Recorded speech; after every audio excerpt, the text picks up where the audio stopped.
సంఘం స్థాపించబడిన కాడి నుంచి అపోస్తులు ఎక్కడ ఏటేటా ఇలాంటి కార్యక్రమాలు చేసినట్టు కానీ ఆచరించినట్లు కానీ ప్రతి సంవత్సరం ఎక్కడ మనకి ఈ క్రొత్త నిబంధన పుస్తకంలో అంటే ప్రభు యేసుక్రీస్తు వారు ఆయన రక్తం ద్వారా ఇచ్చినటువంటి క్రొత్త నిబంధన చట్టంలో ఇవి ఏమీ లేవు. ఈవెన్ ఆది మా అపోస్తులు కానీ సంఘం కానీ ఆచరించినట్లు ఎక్కడ లేవు కనుక క్రీస్తు సంఘం ఇంకా చాలామంది సంఘాలు ఉన్నారు పాటించడం ఏమీ పెద్దగా. ఎందుకంటే శుభ శుక్రవారం అనేది ఏంటంటే సంవత్సరానికి ఒకసారి కాదండి, వారంలో ప్రతి శుక్రవారం అసలు వారం, అవునా? సంవత్సరానికి ఒక్కసారి శుక్రవారాన్ని శుభ శుక్రవారం అంటే మనం ఒకసారి ఆలోచన చేయాలి. ఎందుకంటే ప్రతి వారంలో శుక్రవారం ఉంటుంది, అవునా?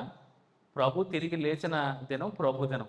ఆదివారం మనం చక్కగా దేవాదేవుణ్ణి సేవిస్తూ ఆరాధిస్తూ ప్రభు యేసుక్రీస్తు వారి శిలువ త్యాగాన్ని జ్ఞాపకం చేసుకుంటూ ఆయన రక్తాన్ని ఆయన శరీరాన్ని ప్రభు బలగా మనం తీసుకుంటూ మనం ప్రతి ఆదివారం చక్కగా జ్ఞాపకం చేసుకుంటాం.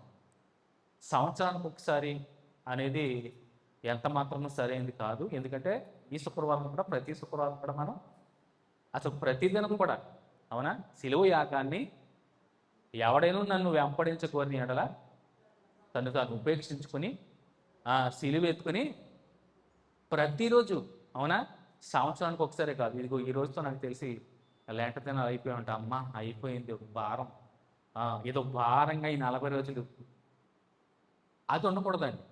నువ్వు మరణ పర్యంతం వరకు జ్ఞాపకం చేసుకోవాలి ప్రతి విషయం కూడా. ఆయన మరణాన్ని, ఆయన సిలువ యాగాన్ని, పునరుత్థానాన్ని ప్రతి క్రైస్తవుడు కూడా మరణ పర్యంతం వరకు ప్రజలు భద్రపరచుకోవాలి. 40 దినాలు అమ్మ అయిపోయింది ఇంకా రేపటి నుంచి యథా రాజా తదా రాజా అన్నట్టుగా ఉండకూడదు, అవునా? ఆచారంగా పెట్టుకుని చేయడం అనేది ఎంత మాత్రం సరైన విధానం కాదు వాక్యానుసారంగా అయితే.